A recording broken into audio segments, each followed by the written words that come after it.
Are you worried about the deal?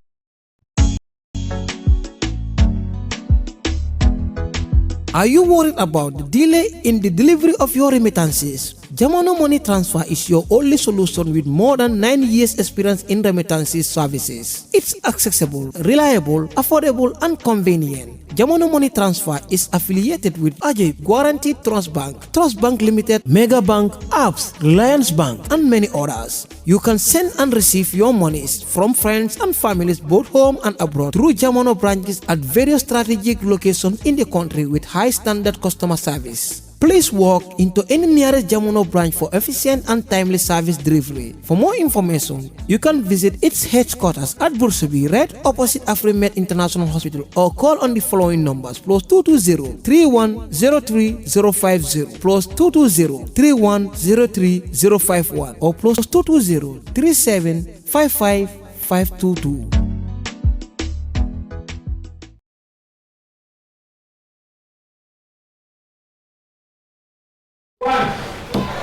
Good afternoon, viewers. Welcome to the first episode of The Voice of the Youth here at Kairaba News Network. And yes, I'll be your host, Ali Sise. If you're wondering what The Voice of the Youth is all about, it's a program of the youth, by the youths, and for the youth.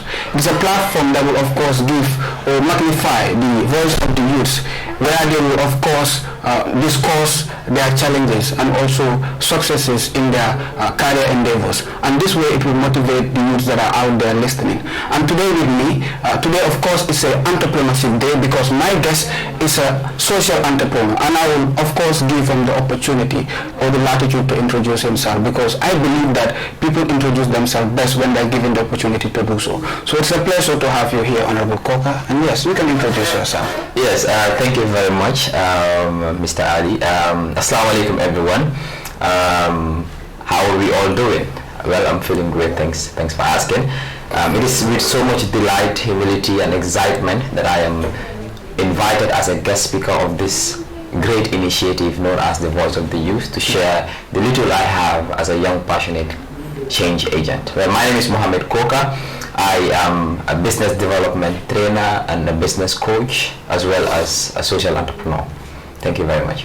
Thank you. And just to remind you, he's my first guest speaker here in Kairaba News Network, and it's a pleasure having him once again. So, Honorable Koka, to start the program proper, I of course have a couple of questions today for you, and it's basically about entrepreneurship. So the first one start with, can you share your thoughts about entrepreneurship and share your story about how you become one social entrepreneur in this country? Well, first of all, I would like to define what entrepreneurship really is. You see, entrepreneurship is not just about or an activity of setting up a business or taking a financial risk in order to generate profit, but there is more to it. It is about creating value, solving both societal and global problems, fostering innovation, stimulating economic growth, and promoting national development. We have a lot of entrepreneurs in the Gambia who call themselves entrepreneurs, and they are not entrepreneurs. An entrepreneur is not just somebody who starts a business and make profit. It has to be something that provides value to society, provides value to customers in the community, and solve real life problems. So basically that's the concept of entrepreneurship, and this is what people tend to not understand about being a business person or an entrepreneur. An entrepreneur. So yes, kindly share, complete the rest of the question and share your story of how you become one, a social entrepreneur in this country. Yes, I've been in the ecosystem for about 2 years, working with Startup Incubator Gambia. I'm actually pursuing accountancy as a major, not actually did entrepreneurship as a major in my career objective, that is the university. Okay. But the reason why I did accounting is I had this passion for helping young businesses grow, because I've realized an issue. Like I said, some people find problems in a community and tend to come up with solutions to remedy the situation. I personally realized that a lot of entrepreneurs, we have a handful of entrepreneurs in the Gambia, and most of them have reached their peak and can't grow any further. So it is a difficult situation right now.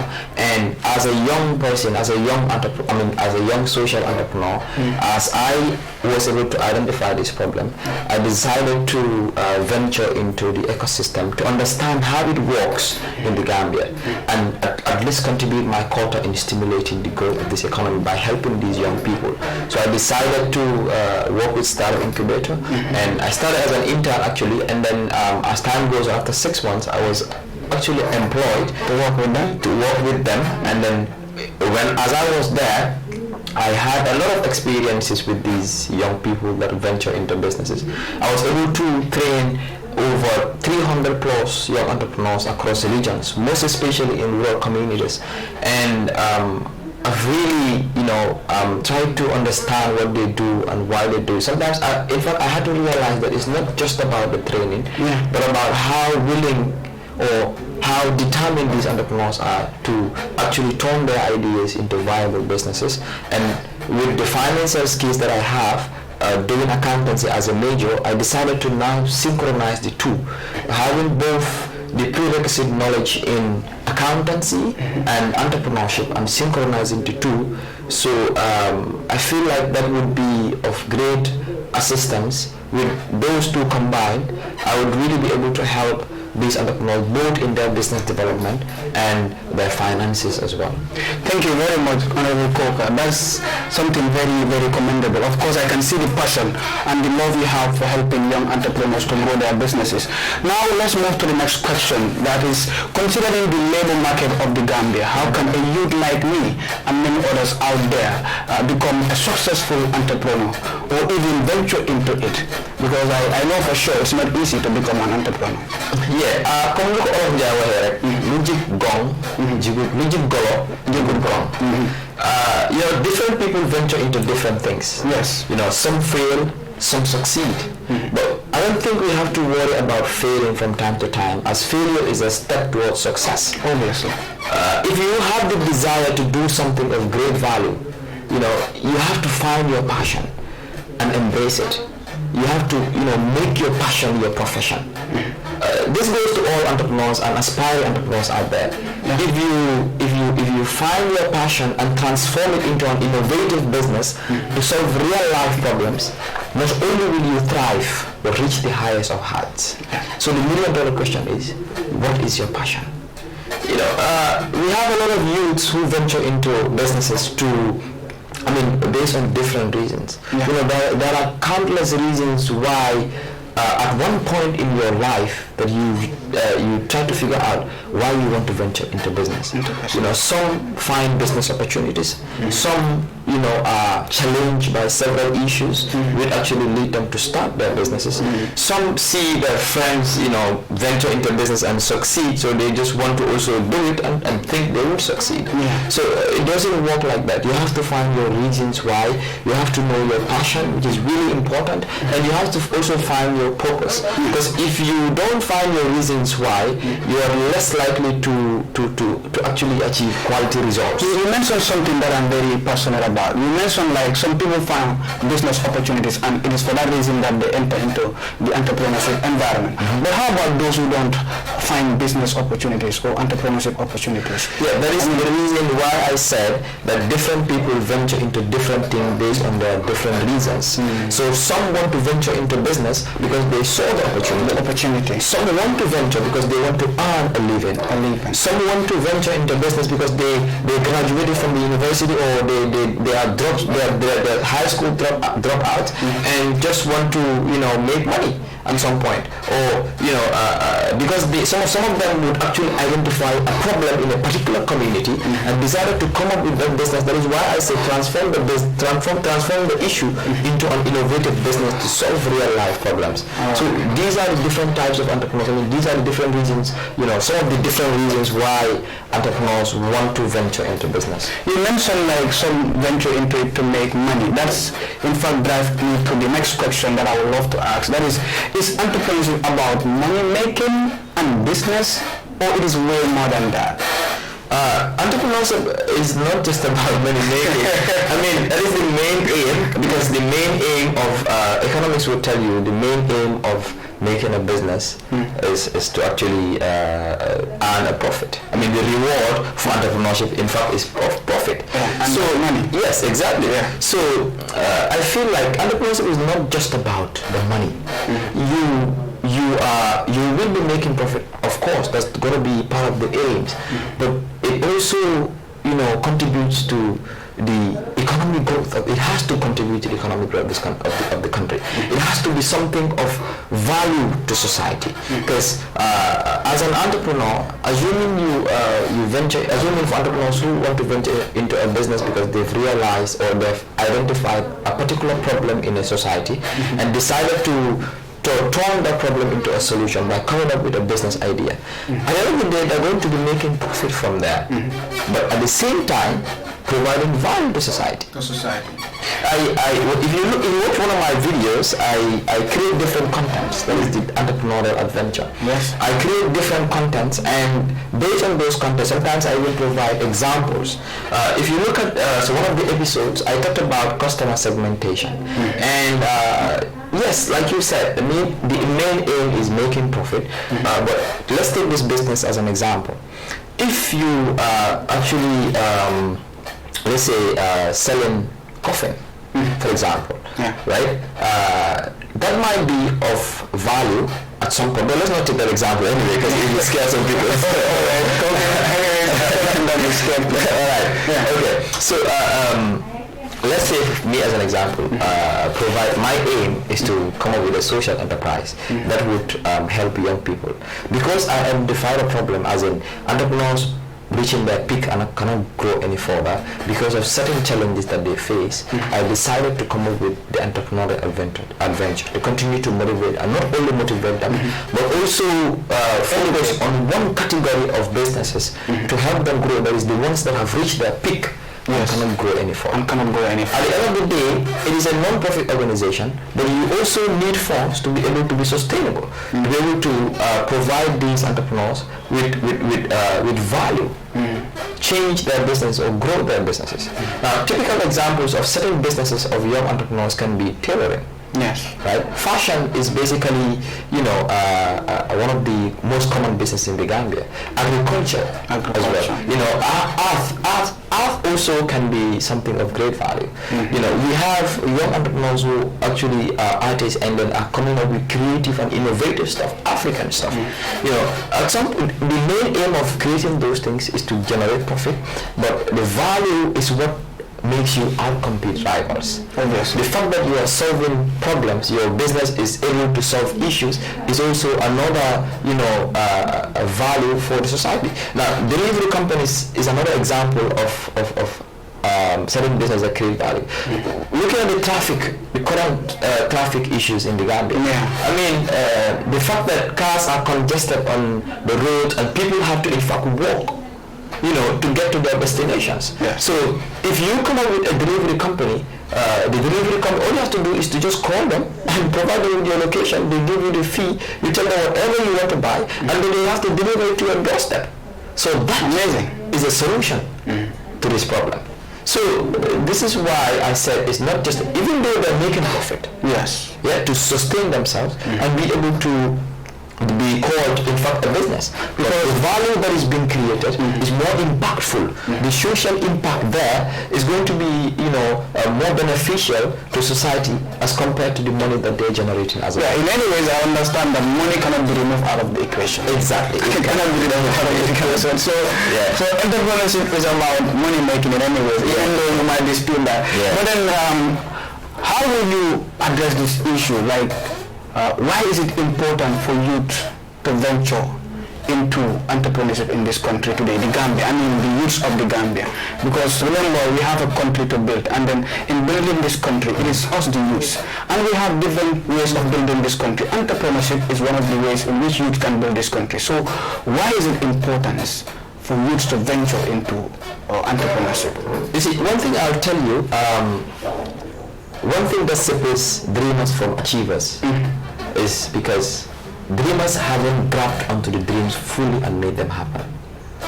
As Denzel Washington rightly mentioned, and I quote, "Dreams without goals are just dreams." Mad dreams, for sure. It is often because they lack the resources, the skills, the knowledge, the support, or maybe the belief. So it is important for youths to venture into entrepreneurship because not only will it provide employment prospects for inexperienced youth, but also contribute or stimulate economic growth through new jobs that are created from these new businesses that are initiated. Obviously. There will be increased competition and also innovation. So I understand that if, for example, youths of this country happen to venture into business, themselves venturing into business is an opportunity for them to employ other youths. Exactly. And that way they can benefit themselves and also benefit the society at large. And that would tackle the Sustainable Development Goal number 8, which talks about decent work. Amazing. Oh my God. So we still got to go on.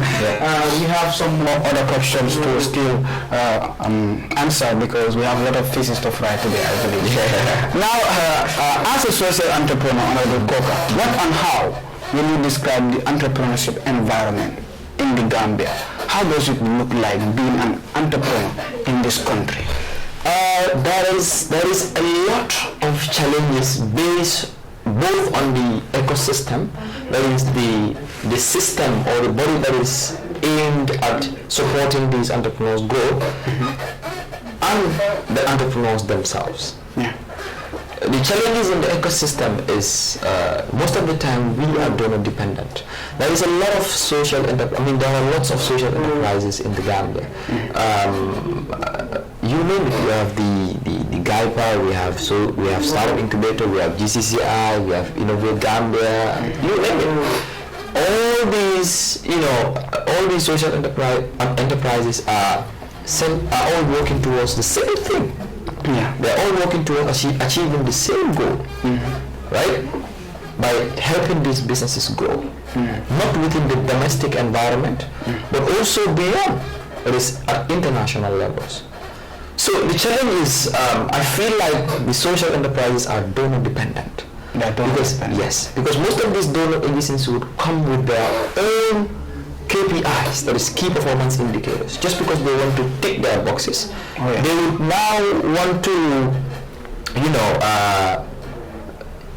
command you or tell you what to do based on what they want. So you as a social entrepreneur who knows the ecosystem environment, who knows what these entrepreneurs are actually facing, what they need, which is more important, instead of working with these donor agencies to highlight some of these important points, to let them know that this is what the entrepreneurs need. If they don't want to provide that, let them not pick the so-called so-called donor agencies KPIs, that is the key performance index, just because they want the fund or because they want to win the project in order to be able to sustain the institution. Right? So if I could hear you well, so basically entrepreneurs in the Gambia, most of the people that venture into it are donor dependent, like they depend on donors so much. Yeah, it might not be all the social enterprises, but from experience, that's how I feel like, because we all work together as one. At some point we find each other as a competitor, but I feel like competition is a normal thing. It's a normal. Without competition, you cannot know who provides the best service to the entrepreneurs. And there can't be already competition. So competition has to be there. So competition has to be there doesn't mean that we should not work together as Gambians. Oh yes. Because I believe more heads are better than one. And for the fact that we are all working on the same agenda, coming together and working working hand in glove, we would definitely, change the narratives at some point. And if you look at the entrepreneurs themselves, at the end of the day, the challenge falls back to them. Because if these social enterprises are donor dependent, at the end of the day, the entrepreneurs, the same entrepreneur would be the one to be trained in different institutions within the same ecosystem. For example, now you would see an entrepreneur who went through the same startup training, that is entrepreneurship training or business development training, with Startup Incubator, with GCCI, with Innovate Gambia, with all these social enterprises, with GAIPA, with NEDI, and all these other enterprises, the same entrepreneur. and the same entrepreneur is still at the same stage of his or her business. Wow. I don't really understand. So I feel like we are not really centered on one thing. We cannot kill two birds with one stone. Because you want to win a project doesn't mean that you should just take anything. We should work on, because we have a lot of, it's not about the number of entrepreneurs that are trained. I think what is more important is the quality that is delivered, is the transformation that you have done from these entrepreneurs.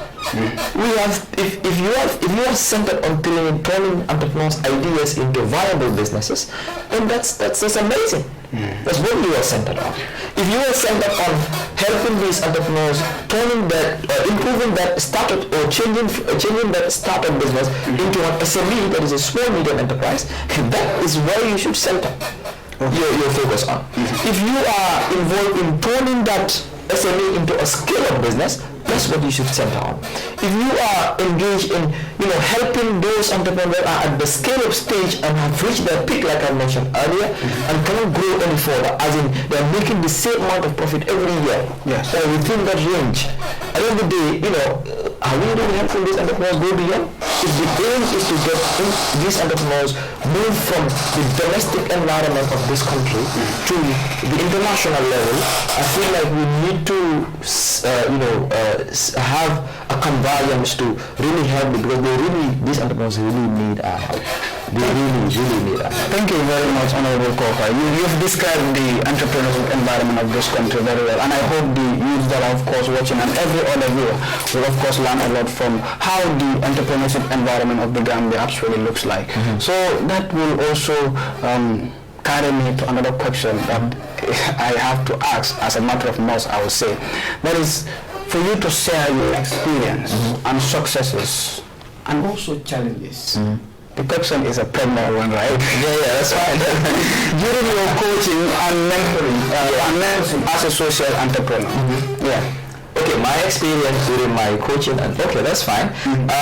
Like I said, I've been in the ecosystem for a while now, and at least I have learned a little working with these entrepreneurs during the business development training and coaching. After I've been licensed, and before in fact I've been licensed as a business development trainer and coach, providing coaching and business development training as well as the financial literacy training to these entrepreneurs to help them grow their business technically. Looking at the rural communities, one of the first experience that I had was from the rural communities that I actually provided these services to the entrepreneurs. Some of them would have the wherewithal, that is the resource or the money per se, and they would find it very difficult to grow their businesses. Even is it because of the lack of idea, or? I feel like they lack they don't have enough technical support to guide them through scaling or elevating the status of their businesses. So working with them, coaching them at some point, some of them, because they're actually used to the normal traditional way of ticking boxes of these social enterprises after they've been trained, as in formalizing your business, which includes if you register your business, that's it. You have a bank account, you open a social media account, you have an email, blah blah blah, all those formalization that is done, you're good to go. No, there is more to it. You need to understand your market size. You need to be able to determine who your customers are, because if you are able to segment your customers, it will avail you the opportunity to outcompete rivals, to be able to know who exactly are your customers. If you look at the one of the videos that I provided on the customer segmentations and the entrepreneurial adventure, I asked this crazy question. That is about the coffin, just to enable them to know who their customers are. That question was, if you are into a coffin business, and let's say you're a manufacturer and you manufacture coffin for the dead people, who are going to be your customers? It was a confusing one, and I could remember we had an event marathon with regards to this question, and it was really amazing anyway, because I had to learn a lot from these people. At the end of the day, some of them could could not actually tell you who the customers. Some of them, in fact, mentioned the dead people are the customers. How can they buy colleagues? So it's not about the one who actually, uses the product, but the one who buys the product. The one who in need. Exactly. No, not the one actually in need of, but the one who buys. Maybe I would want to buy something for you because you're in need of it. Or the fact that I personally went to buy from a particular vendor, I will be the customer and not the user.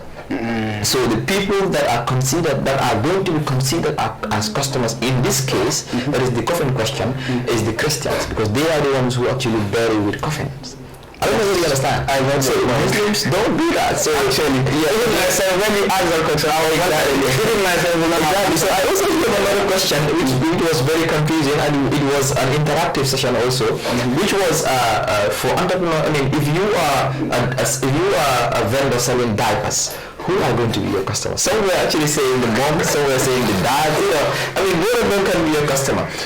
It is the person who actually. Some of them were saying, if it is the mom, then if it has to be the dad, because the dad is the one who actually pulls out the money and gives to the mom to go and buy. So it made them understand that it can be the mom, it can be the dad, but it depends on the situation. If it is the dad who you would consider as the customer, then it means that the dad is the one who actually pulls out the money, and not only pulls out the money, but directed the wife to go to a particular shop and buy the diaper. But if the dad pulls out the money and gives it to the wife has the privilege to go to any shop she wants to. And for the fact that she went to any shop that she wants to, in that case, she is going to be the one to be identified as the customer and not the father. As someone was saying, the child is the customer. In this case, the child is not the customer because she is not the very one who buys the product. I know it must happen.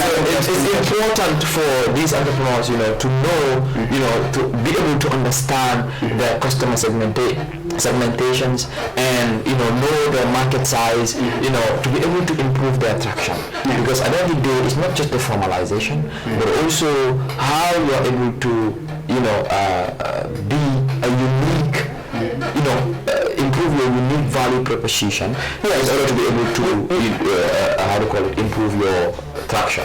Yeah, you have talked about your experience and also challenges, but how about the successes you have registered so far in mentoring and coaching some of this?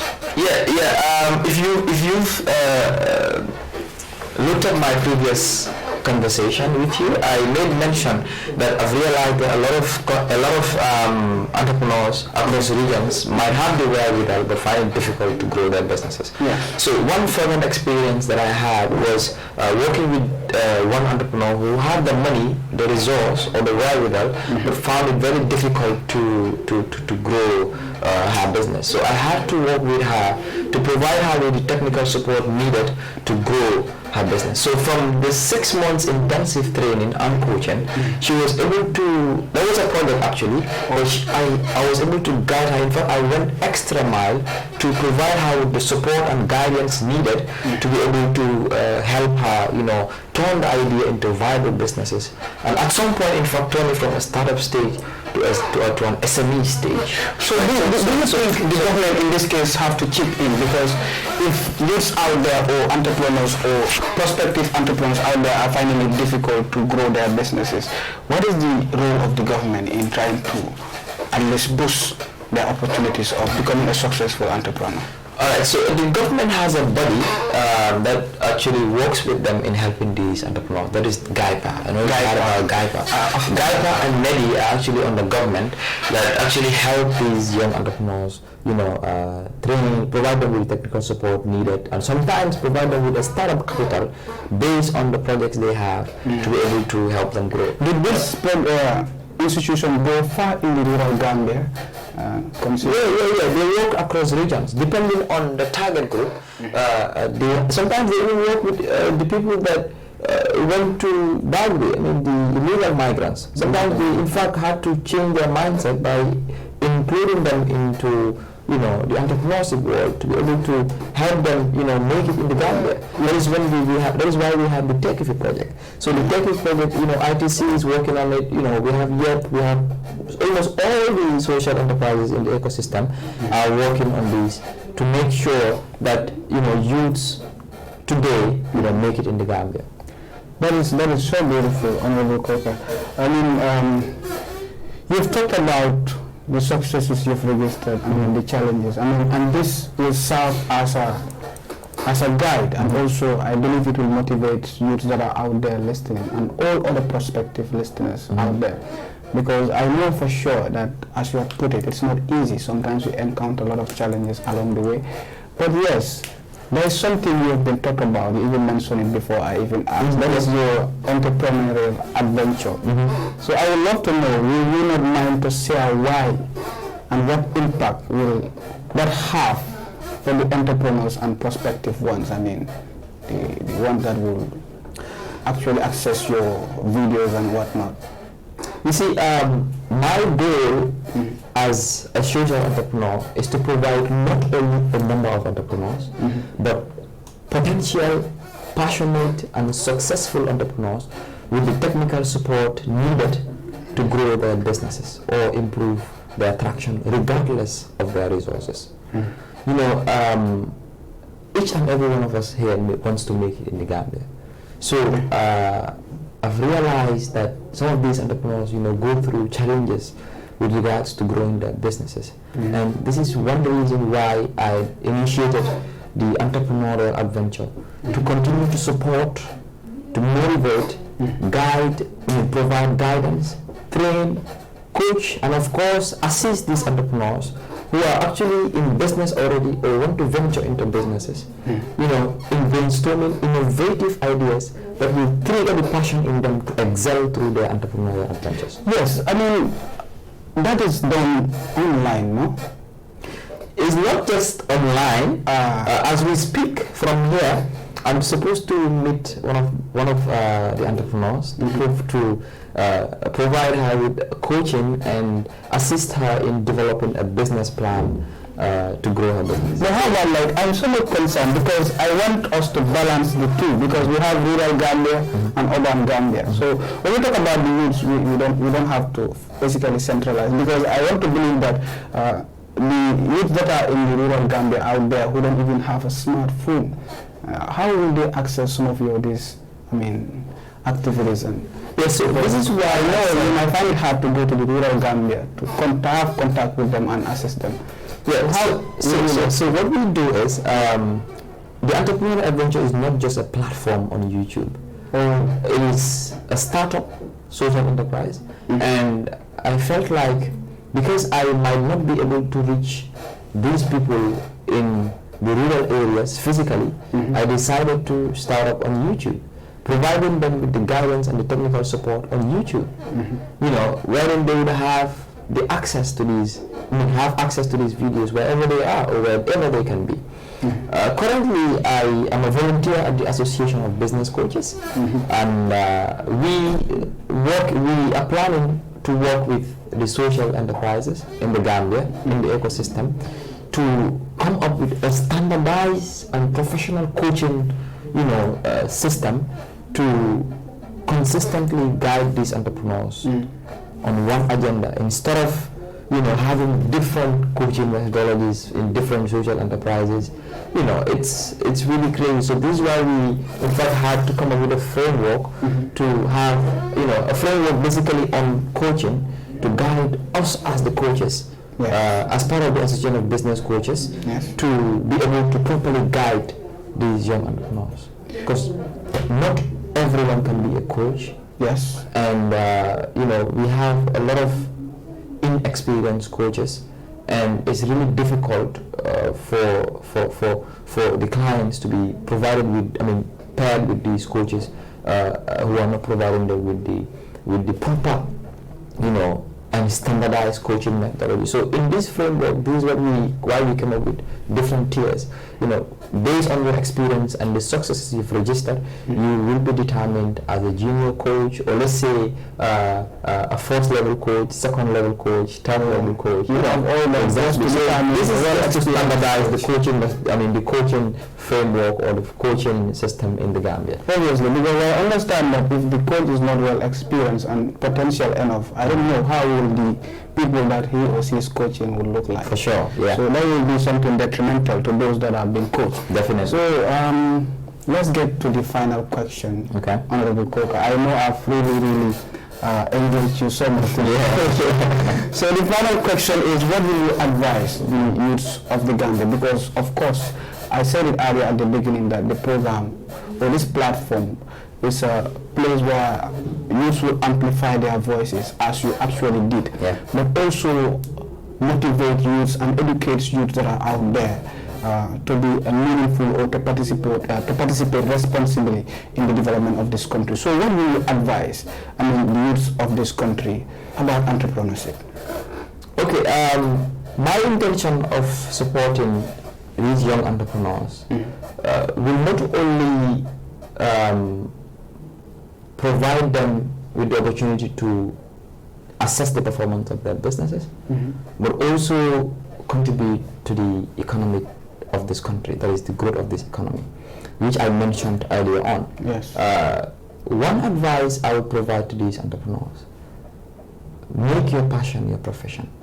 Let them find their passion and embrace it. Make your passion your profession. Very brilliant, actually. Very, very brilliant. So, give a closing remark, Honorable Coker, with regards to the program, and that will bring us to the end of this program. Yes. Thank you very much for inviting me. I think one last thing I would like to say, and this goes to almost all participating stakeholders in the economic development or economic growth of this country. Starting with the government, the donor agencies, and in fact all the potential youths that wants to make it in the Gambia. Kasatoy ka jang na welfo. Andong pur kasatoy ka jang, wala ninka wala sayo nin bambang anin yomuto. Take fi lan wax, take fi dafa laaj ñefe ak bolo. So let's work together in building the next generation of change agents to contribute our quotas in the growth of this economy. A wise person once said, good enough isn't good enough if it can be better, and better isn't good enough if it can be best. So take charge of your life and work on achieving your goals. For whatever the mind can conceive and believe can be achieved. So that's my advice, and thank you very much for having me. Thank you very much, thank you very much. So, viewers, that brings us to the end of the first episode of The Voice of the Youth. And then, yes, I was your host, Alias Caesar, and it's a pleasure to have Honorable Coker here today as my first guest in this platform. Coker, thank you so very much for honoring my invitation. God bless you. Thank you very much.